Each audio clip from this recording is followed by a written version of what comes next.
Finally, war is over. Akhirnya kita akan melihat Budi Ari mundur jadi menteri. Belakangan ini pemerintah kak serius banget berantas korupsi. Baru 10 hari kerja udah beda. Alasan kenapa Malaysia menjadi negara maju, kata Ujang. Viral di media sosial, 5 tenaga kerja wanita atau TKW asal Indonesia berkelas.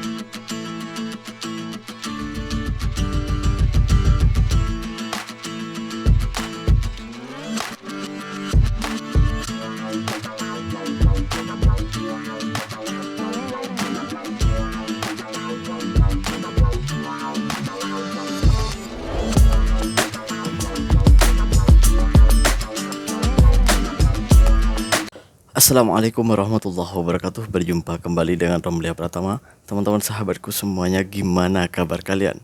Mudah-mudahan kalian semuanya baik-baik saja beserta keluarganya di sana.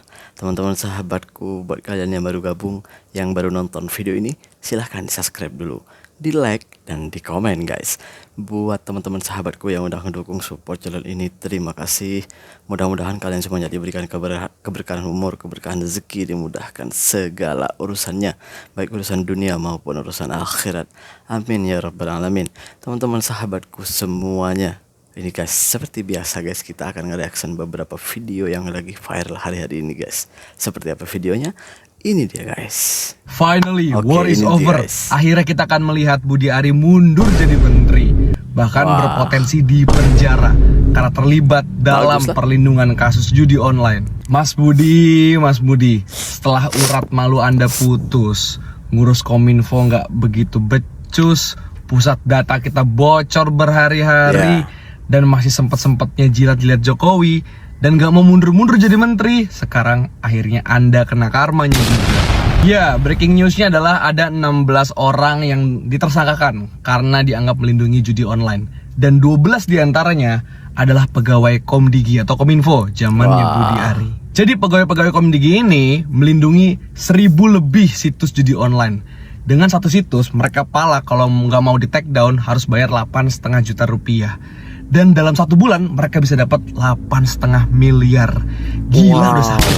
Bertebaran di X bahwa pegawai-pegawai Komdigi ini hidup super mewah. Kalau ke kantor nih, gayanya hedon, gayanya tengil. Biasalah, OKB, orang kaya baru. Bangga banget ya mereka. Padahal duitnya duit haram, bukan duit halal. 600 triliun loh kerugian negara gara-gara judi online. Ada orang yang bunuh diri, keluarga yang bercerai, jadi kriminal gara-gara judi online. Dan mereka bangga, kaya karena uang-uang haram ini. Chaos. Buat Budi Ari, lo mau alasan apa lagi? Mau bilang gak kenal? Gak bisa, patah. Lo aja pernah datang ke nikahan salah satu mereka yang akhirnya ditangkap oleh kepolisian sekarang. Lo mau bilang gak terlibat? Gak bisa juga, patah. Beredar berita kalau pegawai ini adalah staf ahli di bawah kementerian, yang mana di bawah Budi Ari langsung. Bahkan katanya ada setoran untuk dikasih ke atas. Pantas aja Budi Ari pernah bilang di Total Politik keceplosan sih katanya, kalau 2024 sampai kalah pemilu udah masuk penjara semua. Iyalah masuk penjara. Orang lu aja tukang ngolah uang rakyat. Masa nih ya, kerja cuma jadi ketum projo tapi harta kekayaan bisa 100 miliar. Apa coba logikanya? Cuman ngurus relawan Jokowi, duitnya sebanyak itu. Dan gaya Budi Ari ini sama. Kalau misalnya mau dipecat, selalu ngancam akan bongkar rahasia negara. Kalau nggak dapat posisi, bilangnya mau bubarin projo, sampai kemudian akhirnya dapat wakil menteri waktu itu. Klasik. Udahlah, cukup sudah Budi Ari di politik Indonesia. Pak Prabowo nggak worth it pertahanin Budi Ari, menteri titipannya Mulyono, yang cuma jadi ketum projo. Lagian apa sih projo itu? Pro judi online ya? Pantesan judi online di Indonesia tuh aman-aman aja ya. Ya menterinya yang nge-backing gitu. Yang ada di belakangnya itu menterinya ternyata. Menteri yang lama ya. Tapi ya mudah-mudahan ya ini semuanya harus diusut tuntas sampai ke akar-akarnya. Karena nggak yakin nih hanya sampai menteri, pasti ada yang lebih tinggi lagi nih, harus diusut ini. Kok kita curiga ya kan gitu. Ini uang besar 600 triliun guys. Harus diusut seperti yang gue bilang itu hari kayak di video yang sebelumnya itu ya. Ya, ini pasti ada bosnya ini, ada orang besarnya di dalam kan gitu. Harus diusut tuntas nih. Semangat Pak Prabowo, usut tuntas semuanya ini. Jangan mau dikacangin sama mereka itu gitu. Kita berlanjut ke video yang selanjutnya. Ini dia guys. Belakangan Ini ini dia, pemerintah guys. serius banget berantas korupsi. Baru 10 hari kerja udah beresin 28 koruptor. Hati-hati, jangan terkecoh, bisa jadi ini operasi fake hero atau pahlawan palsu. Kenapa bisa gitu? Yuk kita bahas. Masih ingat sama cerita gorong-gorong ini? Pas itu gorong-gorong bisa iya. dijadikan alat pembius masyarakat dengan image merakyat dan kerja nyata. Setelah itu apa yang terjadi? Drama gorong-gorong berhasil melumpuhkan negara dan mereka berhasil melakukan apa aja yang mereka mau. Hari ini skenario-nya kemungkinan sama, tapi pakai cara yang lebih canggih biar gak kebaca. Jadi fake hero lewat penangkapan koruptor dan judol buat ngebius masyarakat. Kenapa fake hero? Karena aktor-aktor utamanya gak disentuh. Dia masak 10 staf Kominfo bisa gerak tanpa arahan orang-orang yang punya power lebih. Dia masak maklar kasus hampir 1 triliun, pejabat yang di lobi gak disentuh. Maklar kan dapatnya paling dikit, berarti yang berputar di pejabatnya jauh lebih gede dong. Jadi kayak ternak lele, induknya gak pernah dijual biar tetap bisa cuan lagi. Luar biasa. Gue pernah bilang sih di konten yang sebelumnya itu guys ya. Di konten yang sebelumnya itu ya apa ya, gue tuh pemerintahan Jokowi dulu sempet kagum sih, sempet terkejut karena di sana apa ya, selain adanya Presiden Jokowi itu turun ke rakyat sampai masuk ke gorong-gorong, sampai masuk ke apa longkang-longkang gitu kan, itu gue sangat terkejut. Wah, ini presiden sangat merakyat gitu. Dan baru-baru jadi presiden tuh nangkepin korupsi, seakan-akan Presiden Jokowi ini nggak mau ada korupsi, yang ada orang korupsi di Indonesia gitu. Wow, ini bagus banget. Ternyata itu hanya permainan politik saja. Dan buktinya sampai sekarang itu nggak ada tuh orang-orang yang ditangkap itu, bosnya ditangkap juga gitu. Ternyata itu cuma anak-anak buahnya aja gitu. Bosnya, orang-orang besarnya di dalam gitu nggak ada yang ditangkap sampai sekarang gitu.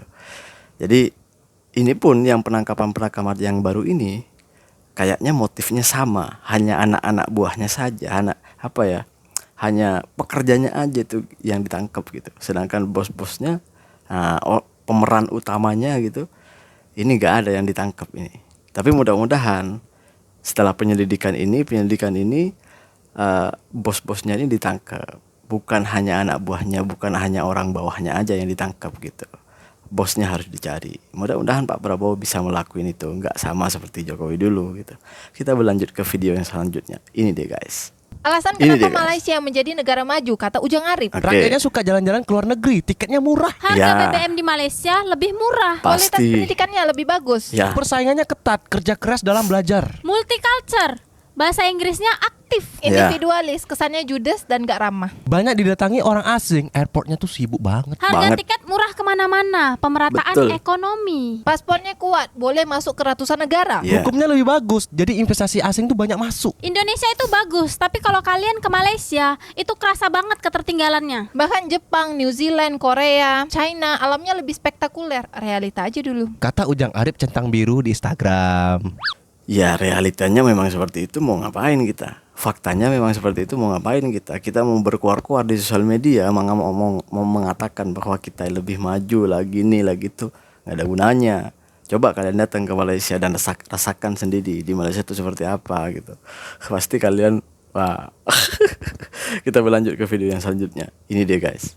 Viral di Ini media dia, guys. sosial, 5 tenaga kerja wanita atau TKW asal Indonesia berkelahi di Singapura. Waduh. Perkelahian antar dua kelompok itu membuat geger dan jadi sorotan publik. Peristiwa itu terjadi di stasiun MRT 15 Paya Lebar Road di luar Paya Lebar Square, Singapura pada Minggu 19 Mei lalu. Dilansir Storm, Sabtu 14 September, polisi telah menangkap 5 perempuan tersebut. Motif dari perkelahian ini berawal dari penghinaan yang kemudian diunggah di media sosial TikTok. Salah satu dari wanita yang terlibat juga disebutkan sedang mabuk. Mereka kemudian menjalani sidang dakwaan pengadilan pada Kamis 15 Agustus dengan mendapat hukuman penjara hingga 1 tahun, denda hingga 5.000 dolar Singapura atau sekitar 59 juta rupiah.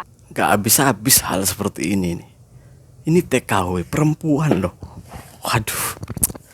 Mau jadi apa coba? Ini yang disebut tuh memalukan gitu. Ini yang disebut memalukan.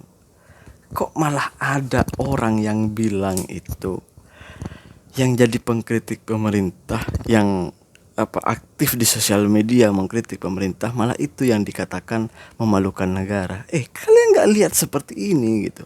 Siapa tuh yang punya anak tuh? Kenapa gak diajar itu? Gimana sih?